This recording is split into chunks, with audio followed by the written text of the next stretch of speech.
Cette semaine, je vous propose un nouveau numéro de Rencontre en terrain connu qui ne va pas manquer de piquant ni de tranchant. Nous allons vous faire découvrir le métier de coutelier forgeron avec Yann Petit qui a installé son atelier ici à Mélan. Suivez-moi.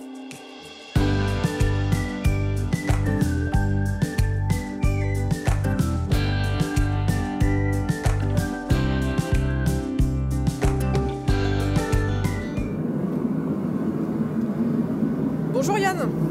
Bonjour. Qu'est-ce que vous êtes en train de faire là?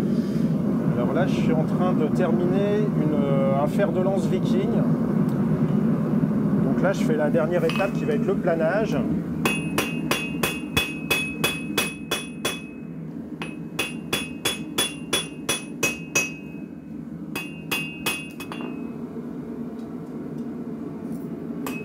Donc là, on va commencer à effacer les marques de forge précédentes de la mise en forme pour avoir quelque chose qui est au plus proche du produit fini. Donc là, on n'est pas trop mal. On va remettre un peu au feu. Donc température de travail 800 degrés. On est sur des métaux vraiment très simples, donc on n'a pas besoin de... Donc pas de gants, etc. Je vois que vous... Non, le gant, c'est pas très pratique.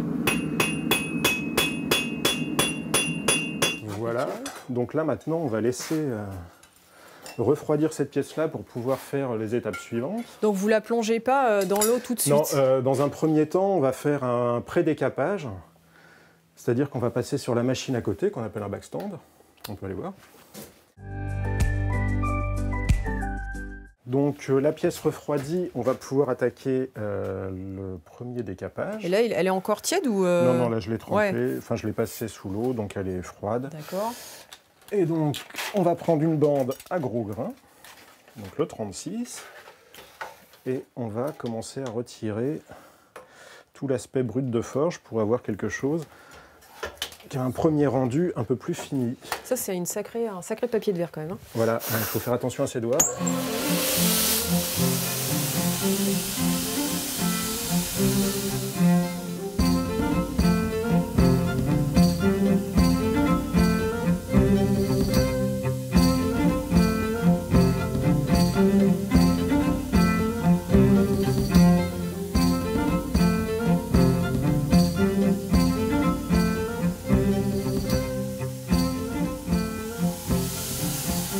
Après, on va enchaîner avec le 80 et on aura déjà quelque chose de bien plat. Et c'est à ce moment-là qu'on va faire la trempe. Et ensuite, on va attaquer le polissage. Donc le polissage, on va faire toute la gamme des bandes jusqu'à 400. D'accord. Et on va finir à la main sur l'établi à 800. Donc une fois qu'on aura fait toutes ces étapes et que la lame sera terminée, on pourra attaquer le manche, qui lui sera en bois. On a toute une gamme de matériaux, alors que ce soit du bois local, exotique, de l'os, du mammouth. Du mammouth? Voilà, on peut avoir... Incroyable le mammouth. Je peux vous montrer, alors, ouais, voilà. Ça, c'est une tranche de dent de mammouth. Ça, c'est juste une dent? C'est une partie, en fait. La partie supérieure a été sûrement bouffée par le gel. Ça, c'est la racine. C'est une sorte d'émail? Alors, non, non, ça, c'est la pulpe au milieu. C'est quelque chose de très tendre. Et donc pareil, pour l'utiliser, on va stabiliser, ça donne ça. Donc c'est coupé là dans ce sens-là. D'accord. Et donc là, on a les stries qui vont servir à broyer les végétaux. Bon, ça, c'est une pièce rare, la dent de mammouth quand même. Alors en fait, on en retrouve énormément dans le permafrost en Sibérie. Donc on a soit des dents, de l'ivoire également, qu'on trouve en quantité. Et pour l'ivoire, c'est un ivoire légal, puisque c'est important. La disparition...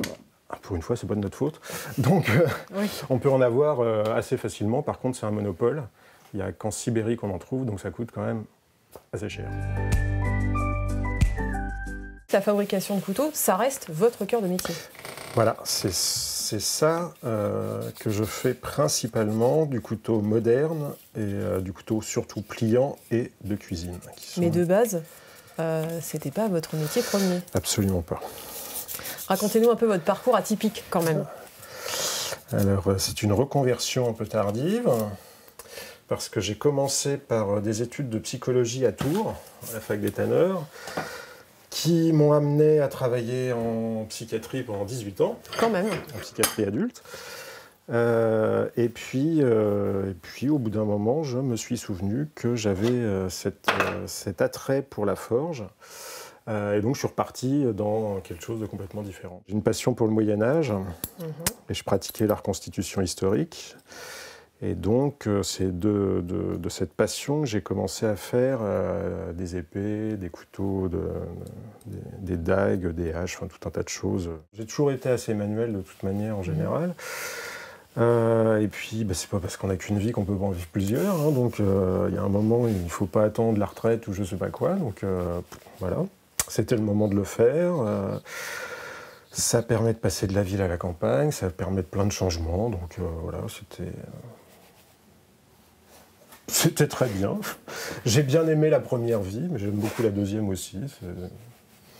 C'est complémentaire pour moi, je dirais. Bon, eh bien écoutez, j'ai envie de dire que ce sera le mot de la fin. On n'a qu'une vie et c'est pas pour autant qu'on ne peut pas faire plusieurs métiers. Je vous retrouve très bientôt pour un nouveau numéro de Rencontres en terre inconnue.